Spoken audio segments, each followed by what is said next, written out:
L'idée reçue numéro 1, c'est qu'il y a une AESH dans la classe. Donc on se dit que s'il y a une AESH dans la classe, c'est qu'il y a de l'inclusion.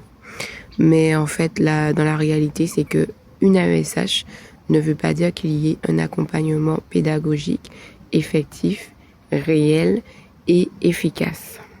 L'idée reçue numéro 2, c'est que les enseignants sont formés au handicap. En réalité, la formation, elle est très inégale et souvent très insuffisante. L'idée reçue numéro 3, c'est qu'un enfant autiste, même un enfant TDAH, un enfant neurodivergent, doit s'adapter à la classe.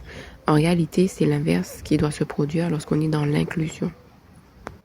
L'idée reçue numéro 4, c'est de mettre un enfant, donc un enfant autiste, TDAH ou porteur de handicap, dans une classe ordinaire. Mais en fait, juste mettre un enfant dans une classe ordinaire, c'est de la présence. Sans adaptation, sans aménagement, ce n'est pas de l'inclusion, c'est juste de la présence. Idée reçue numéro 5, le handicap, c'est l'affaire de la AESH, ce n'est pas l'affaire de l'équipe éducative. En réalité, c'est l'affaire de toute l'école et de toute la société, en fait. Voilà.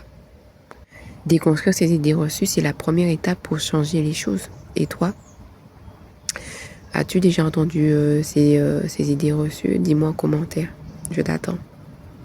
Au fait, moi, c'est Sabrina.